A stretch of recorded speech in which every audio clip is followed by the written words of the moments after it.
اعوذ باللہ من الشیطان الرجیم بسم اللہ الرحمن الرحیم. قرآن کریم فرموده بالحکمت والموعظة الحسنه. انسان باید همیشه با کسایی که یک قدری دورن بالحکمت والموعظة الحسنه معامله کنه. بلکه قرآن نے جو کہا ہے وہ یہ ہے کہ حکمت کے ذریعے سے اور اچھے اخلاق اور زبان کے ذریعے سے ہمیشہ ان لوگوں سے جو تھوڑا سا دور ہیں انسان کو چاہیے کہ اس سے حکمت کے ذریعے سے اور اچھے اخلاق کے ذریعے سے معاملہ کرے تاکہ وہ دوری جو ان کے اندر ہے دین سے وہ کم ہو.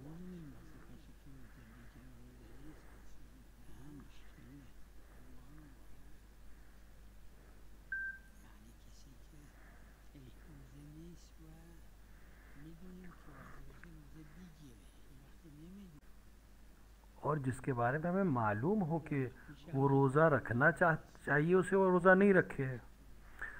ایک دفعہ کہ ہمیں نہیں معلوم کہ اس کا وظیفہ کیا ہے, اس کے بارے میں نہیں, جس کے بارے میں معلوم ہے کہ اس کا وظیفہ روزہ رکھنا ہے اور اس نے نہیں رکھا.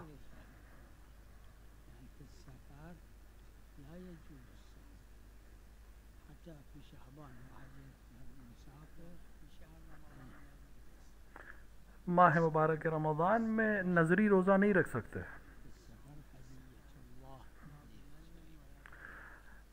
ماہ مبارک رمضان میں نظری روزہ چاہے سفر میں چاہے بغیر سفر کے نہیں رکھ سکتے. صرف روزہ انسان سفر میں روزہ نہیں رکھ سکتے. حتی ماہ دوسرے مہینوں میں بھی وہ سفر میں روزہ نہیں رکھ سکتا کیونکہ بالاخره سفر میں ہدیہ ہے افطار کرنا اور عصر نماز پڑھنا.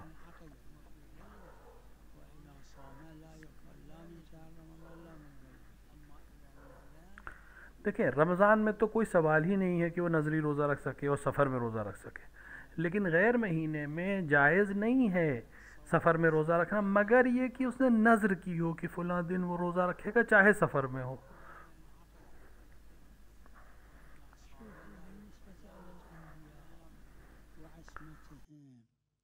بالنسبة إلى هؤلاء تزاحمك بلا إشكال تزاحمك.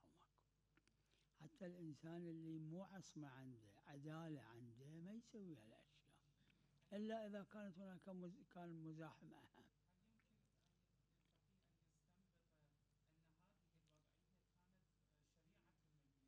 لا لو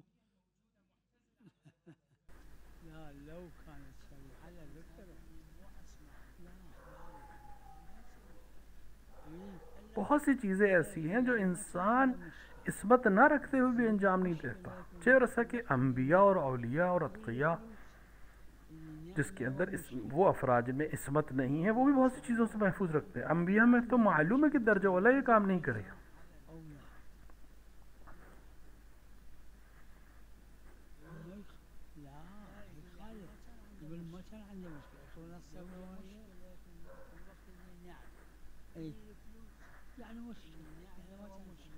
دیکھیں ایک چیز اپنے وقت میں اچھی بھی ہو سکتی ہے بری بھی ہو سکتی ہے. زوجہ بھی اسی طرح ہے, مال بھی اسی طرح ہے. مال کبھی نعمت ہے کبھی زحمت ہے.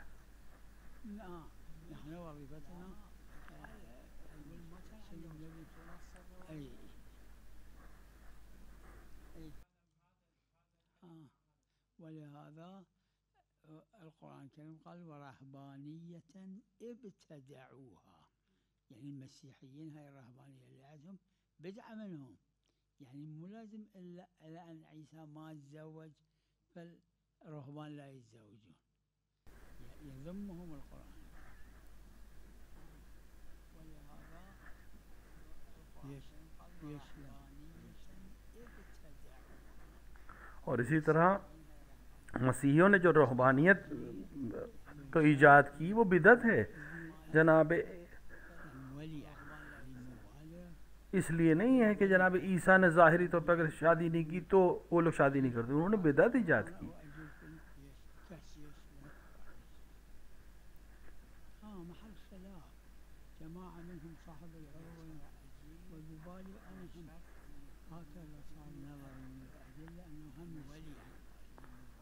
اگر بالغ نہیں ہے تو اس کے اجیر ہونے کے لیے ضروری ہے کہ اس کے ولی سے اجازت لی جائے، باپ سے یا جو بھی ولی ہو، کسی بھی طرح کے کام کے لیے.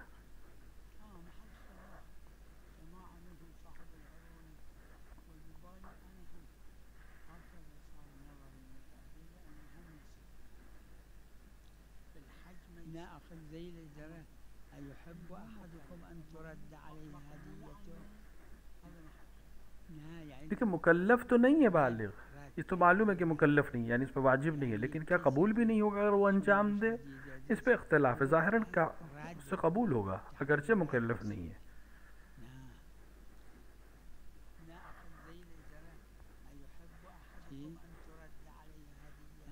کیونکہ اس حدیث کے ذیل میں یہ بحث ہے، کیا تمہیں پسند ہے کہ جو تم ہدیہ دو کسی کو اور وہ رد کر دے؟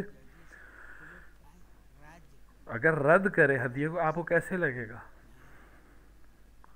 پسند نہیں کریں گے. لہٰذا یہ جو قصر ہے یہ ہدیہ ہے اللہ کی طرف سے.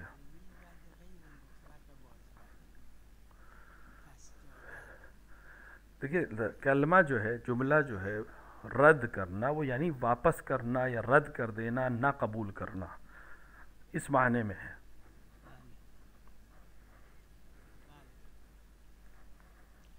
الان یه چیز آماده یادم نیست به عنوان تفسیر قرآن، ولکن خود طعم این تغییر تعبیری که در قرآن فرموده شاید چشیدن باشه. شرب عرفا نمیگن به چشیدن، شاید عربی یطعم به این جهت گفته شده. حالا ببینید تو تفسیر شاید ولی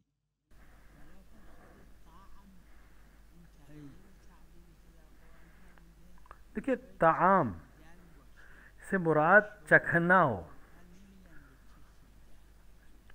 پینا. شرب کا جملہ عربی میں پینے کے لیے استعمال ہوتا ہے، چکھنے کے لیے استعمال نہیں ہوتا.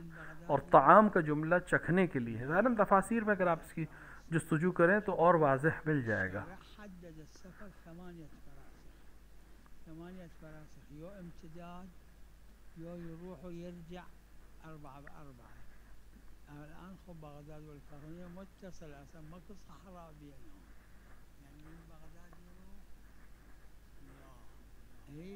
اما بالنتیجه الکرمانیه و بغداد اسمان لمدینه. دیکھیں شاعر نے 8 فرسخ سفر کو محدود کیا ہے، یعنی حد بیان کیا ہے قصر ہونے کے.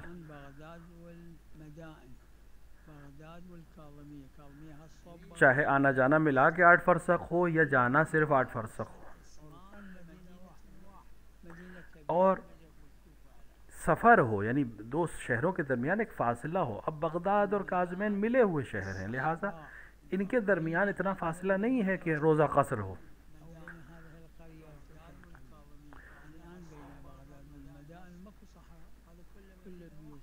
اب آج کے مدائن بغداد اور کاظمین یہ ملے ہوئے ہیں، ایک ہی شہر ہے تقریباً، ان کے درمیان اتنا فاصلہ نہیں ہے کہ انسان کا روزہ قصر ہو. دیکھیں معیار یہ ہے کہ دونوں کے درمیان فاصلہ ہو، بیچ میں صحرا ہو یا جنگل ہو، اس طرح سے کہ دونوں شہر کے درمیان فاصلہ ہو. اب بغداد اور کاظمین کے درمیان کوئی فاصلہ ہی نہیں ہے، دونوں ملے ہوئے ہیں.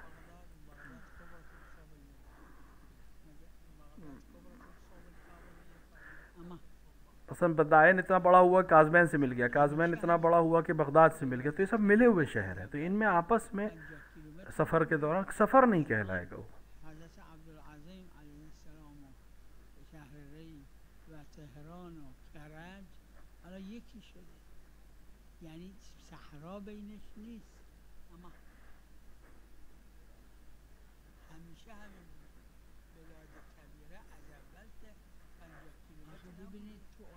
دیکھیے پہلے سے ہی ایسے ہی تھا، ہمیشہ 50-50 کلومیٹر کے شہر نہیں تھے، لیکن مثلا آج کرج، رے اور تہران بیچ میں کوئی فاصلہ نہیں ہے، ایک شہر ہو گئے. یعنی بیرون رفتید از شهر ضربتم فی الارض، این جمله یعنی از شهر بیرون رفتید. لہذا عرض کردم قرآن میں ہے ضربتم فی الارض، سفر ضربتم فی الارض یعنی صحرا، جیسے ضربتم فی الارض ہے، ضربتم فی الارض زمین کے اوپر چلنے کو نہیں کہتے، چاہے شہر کے، یعنی شہر کے باہر جانا. ضربتم کا جملہ ہی اس بات کی دلیل ہے کہ یعنی مراد باہر ہے. حتیٰ معصومین علیہ السلام، امام رضا علیہ السلام، امام جواد علیہ السلام، امام حسن عسکری علیہ السلام، ان کے زمانے میں عراق میں بڑے شہر ہو چکے تھے، وجود میں آ چکے تھے، اور کسی دلیل میں، کسی روایت میں سفر کی معصوم سے نہیں آیا کہ محلے کا نام آیا ہو یا علاقے کا نام آیا ہو. جیسے صاحب عروہ نے جہاں پہ کہا بھی ہمیشہ شہر کا نام آیا ہے، کہ اس بات پر ظاہر کرتا ہے کہ مراد شہر سے شہر ہے.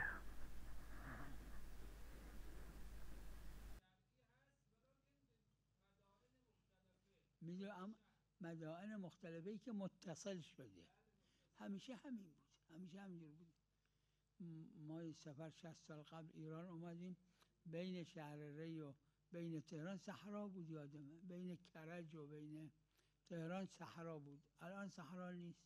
یعنی عملا شده یکی، همیشه بلاد کبیره از بلاد صغیره این طرف خونه میشده، اون طرف خونه میشده بلاد.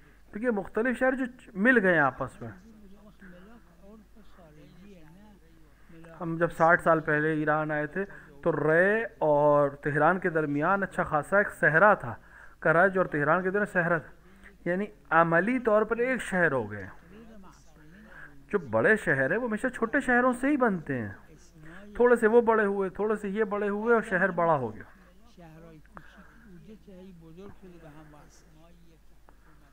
اور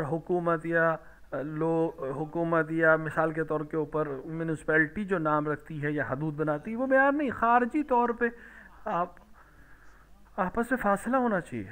اور پھر معصومین نے جو نام استعمال کیے اس میں شہر کے نام لیے، اور معصومین جبکہ شہر بڑے شہر تھے اس زمانے میں بھی چھوٹے شہر بڑے ہوئے، لہٰذا ہمارے معیار شہر ہے، ایک شہر سے دوسرے شہر کے درمیان کا فاصلہ.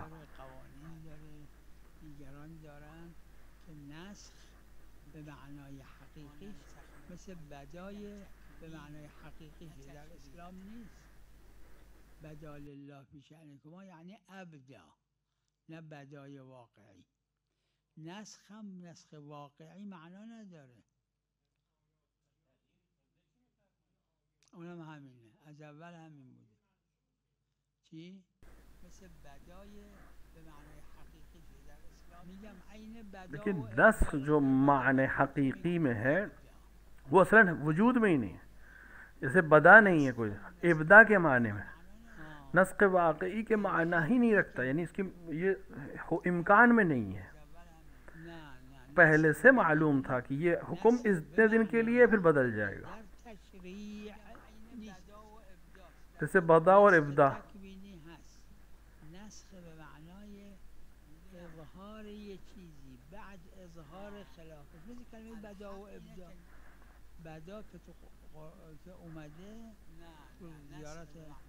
دیکھیں نسخ حقیقی معنی میں تشریح میں نسخ نہیں ہوا ہے، تکوینی ہاں ہوا ہے.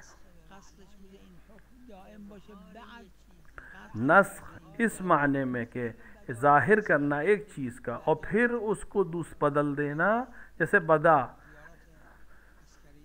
امام حسن عسکری کی زیارت میں آیا ہے، یہاں بدا سے مراد ابدا ہے.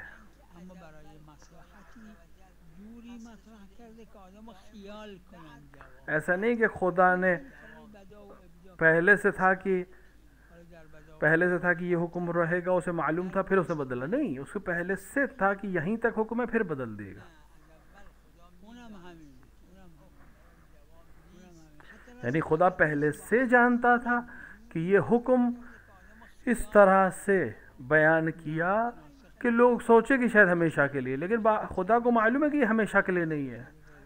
بدء اور ابدا میں آسان تر ہے، سمجھنا بھی آسان ہے، نسخ میں تھوڑا سا مشکل ہے سمجھنا، لیکن شریعت میں حکم میں نسخ نہیں ہے، تکوین میں نسخ۔ مقید باشه، مخصص باشه، نه لہذا محققین فقها ببینید در فقه در اصول تصریح میکنه اینکه نسخ در تشریع امکان دیکھیے عام اور خاص ہو سکتا ہے، مبین اور مبہم، ایک روایت دوسری روایت کی مبین ہو سکتی ہے، مقید ہو سکتی ہے، مخصص ہو سکتی ہے، یعنی تخصیص دے سکتی ہے دوسری روایت، نسخ نہیں ہے۔ لہٰذا جو فقہا کے محققین ہیں فقہ میں اصول میں، انہوں نے تصریح کی ہے اس بات کی کہ تشریع میں نسخ ہے ہی نہیں، ممکن ہی نہیں ہے، کیونکہ یہ اس معنی میں جہل کا مطلب ہوگا، اور خدا اور معصومین کے پاس جہل نہیں ہے۔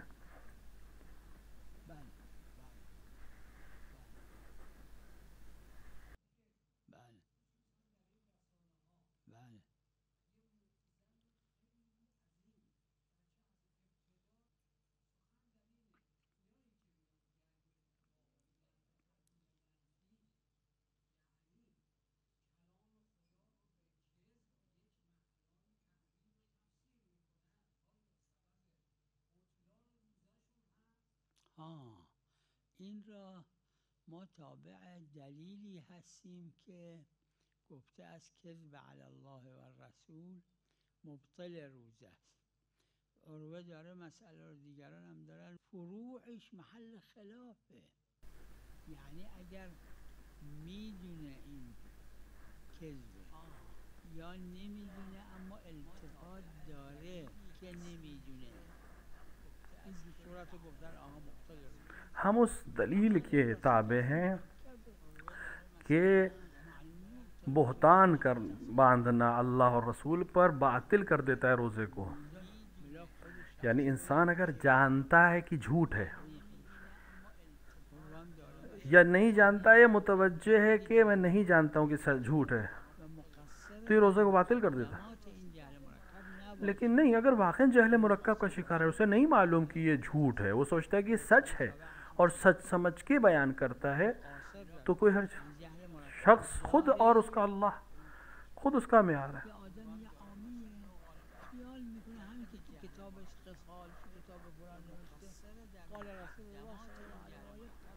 دیکھیے فقہا نے بھی اس کو بیان کیا کہ اگر جہل مرکب ہو، یعنی جاہل ہو اور نہیں جانتا ہے کہ جاہل ہے، اور لیکن اس نے اس کو حاصل کرنے میں کسی قسم کی کوتاہی نہ کی ہو، مثلا حدیث ہے اس کی تحقیق کر سکتا تھا، نہیں کیا، ایک عام انسان ہے، مثلا وہ سوچتا ہے کہ کتابوں میں جو لکھا وہ سب سچ ہے اور وہ کتاب سے نقل کر دیتا، اسے نہیں معلوم کہ وہب ابن وہب جیسا راوی جو جھوٹا ہے، اس کو نہیں معلوم راویوں کے بارے میں، یا ابو ہریرہ کو نہیں جانتا ہے، نہیں پہچانتا، ایک ایسا جاہل ہے جو قاصر ہے، مقصر نہیں ہے، اور وہ جھوٹی حدیث تھی اور اس نے رسول کی طرف منسوب کر دیا، یہ سوچ کے کہ سچ ہے، یہ سوچ کر کہ صحیح ہے، یہاں باطل نہیں ہوگا۔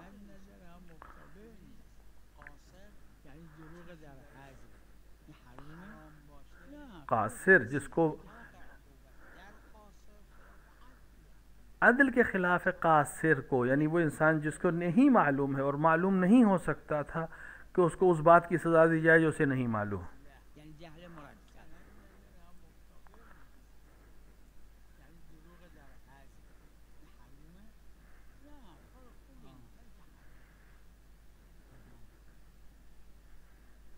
این برگشتش به اینه که همون مسئله این که آیا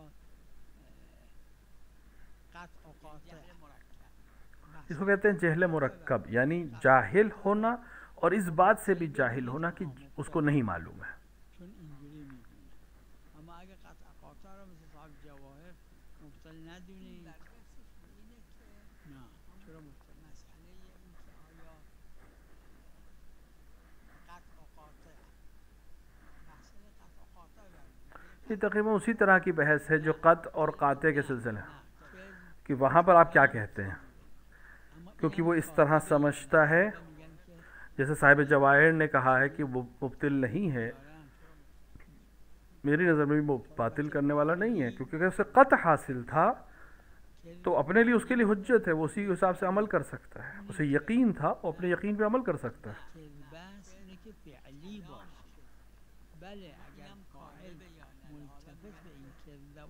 دیکھیے کلام جھوٹا ہے لیکن یہ شخص بھی جھوٹا ہے، یہ ثابت نہیں ہوتا۔ ایک بحث ہے پوری،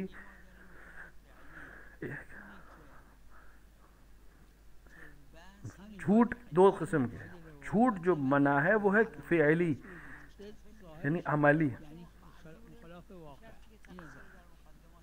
جس آدمی نے اس چیز کو بیان کیا وہ نہ جانتا ہو کہ یہ جھوٹ ہے، حالانکہ وہ جھوٹ ہے، لیکن یہ خود جھوٹا نہیں ہے کیونکہ اس کو نہیں معلوم ہے کہ یہ جھوٹ ہے۔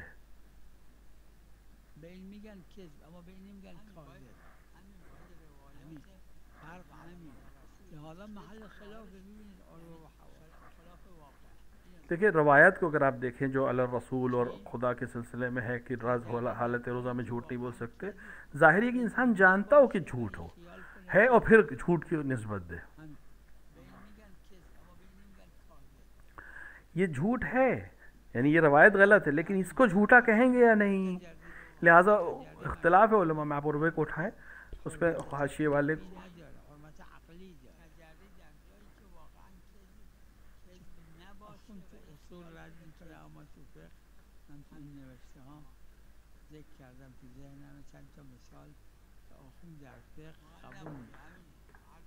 تجری بھی اسی حکم میں،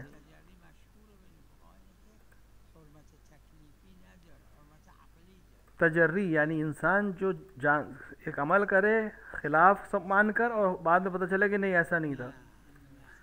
میں نے اپنی کتابوں میں ذکر کیا ہے اس کو، مثالیں بھی، کہ آخوند نے خراسانی نے فقہ میں قبول کیا ہے ان چیزوں کو، حالانکہ اصول میں کچھ اور کہا ہے آپ نے، لیکن مقام فتویٰ میں اس کو استعمال نہیں کیا ہے۔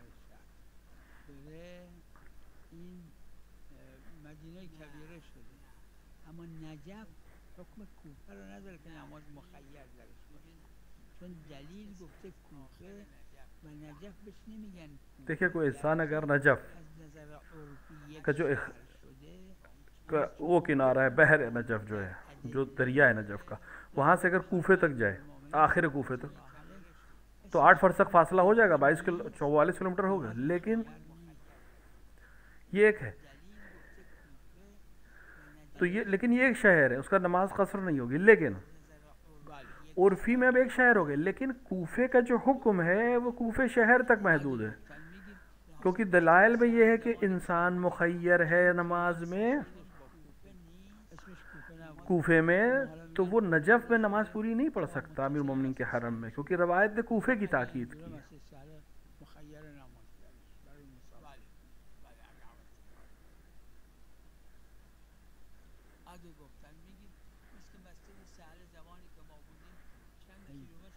دیکھیے جیسے مثلا عنوان بدل جائے، جیسے سہلا، مسجد سہلا پہلے کوفے کا حصہ نہیں تھی، لیکن اب اتنا بڑا ہو گیا شہر کوفہ کہ مسجد سہلا داخل ہو گئی کوفے میں، تو وہاں بھی وہی حکم ہے۔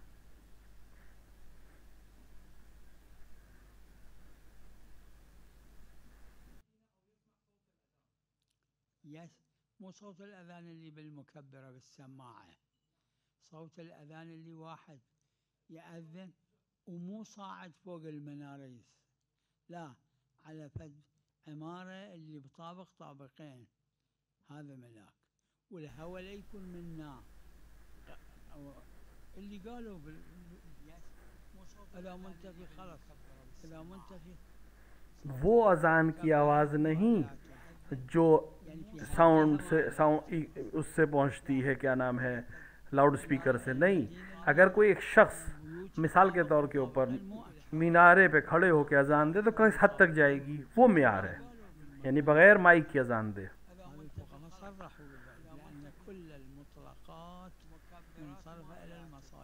کیونکہ لاؤڈ سپیکر اعتبار نہیں ہے، اس جہت سے اعتبار نہیں رکھتے، حد ترخص کی جہت سے۔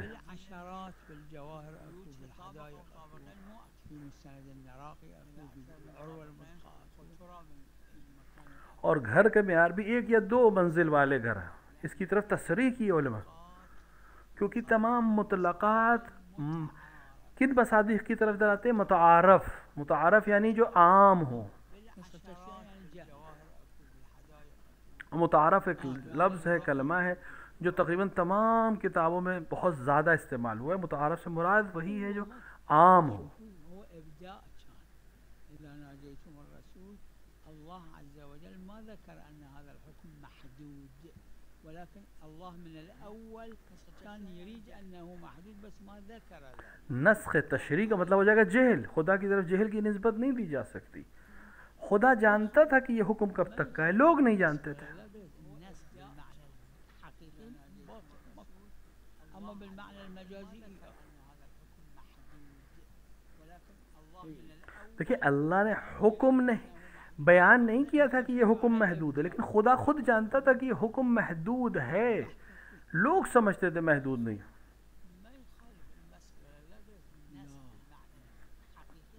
اسی لیے ہم نے کہا کہ نسخ بمعنی حقیقی شریعت میں معطل ہے. ہاں مجازی میں ہم کہہ سکتے ہیں، کوئی حرج نہیں، لیکن حقیقی معنوں میں نسخ ہم شریعت میں نہیں ہے، تشریح میں نہیں ہے.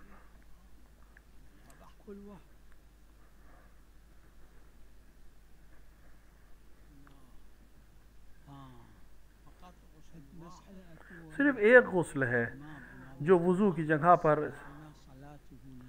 وہ غسل جنابت ہے. باقی اغسال جو ہیں وہ وضو کے لیے کافی نہیں ہے. انسان کو نماز کے لیے وضو کرنا پڑے گا.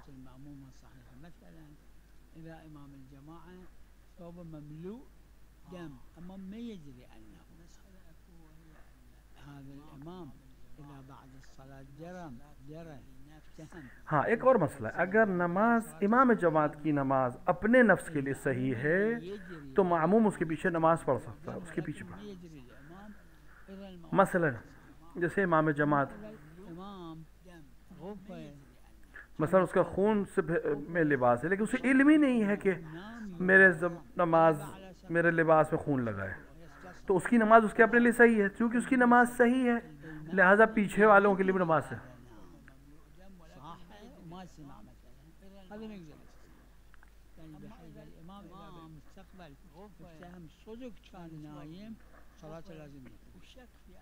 كل مورد صلاة الإمام لنفسه صحيحة بحيث إذا علم بعد ذلك لا يحتاج إلى الإعادة والقضاء المأموم. دیکھیں اور اسی طرح دوسری مثال دے رہا ہوں، اگر امام کو نیند آئی اور امام کو شک ہے کہ میرا وضو باطل ہوا یا نہیں، تو اس کی اپنی نماز صحیح ہے. لیکن جس انسان کو معلوم ہے کہ یہ امام سو گیا تھا اور اس کا وضو باطل ہو گیا تھا، تو اس کے لیے اس کی اقتدا کرنا جائز نہیں ہے.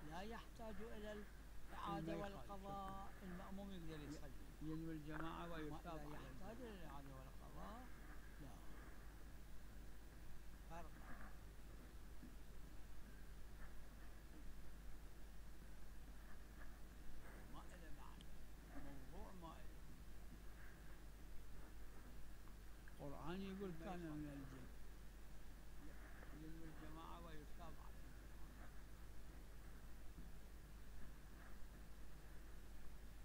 لا كان مع الملائكة مو من الملائكة.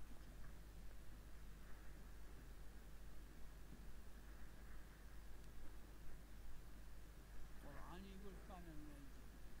قرآن نے خود کہا کہ ابلیس اجنہ میں سے تھا. قرآن نے کہا جنہ میں سے تھا، یعنی جنات تھا، جن میں تھا.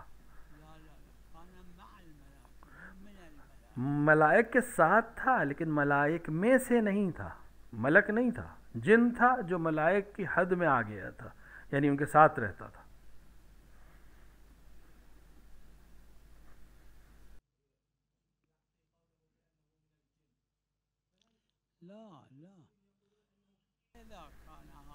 إذا كان هكذا وكان معصوم عليه السلام قال ذلك يجب أن نؤول كلام المعصوم. دیکھیں اگر معصوم نے واقعاً ایسا کہا ہے تو ہمارے لیے ضروری کہ ہم اس کی تعویل کریں تھا، کیونکہ کچھ چیزیں مسلم ہیں ہم اس کو نہیں بدل سکتے. اگر صحیح روایت ہو، مسند روایت ہو تو ہم اس کی تعویل کریں گے،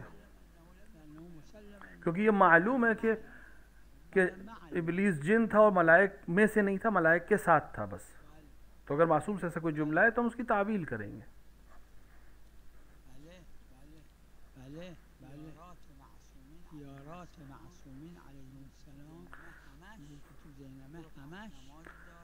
دیکھیں زیارت معصومین علیہ الصلوۃ والسلام میں سب میں 2 رکعت نماز ہے، 2 رکعت نماز زیارت ہے، اور غیر معصومین میں زیارت کی نماز نہیں ہے، لیکن جناب حضرت عباس علیہ السلام میں زیارت.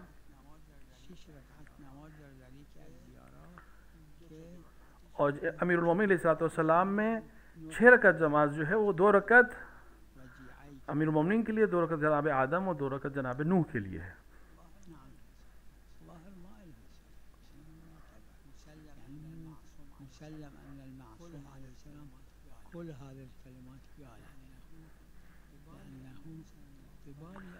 ظاہراً اس روایت کی سند نہیں ہے ہمارے پاس.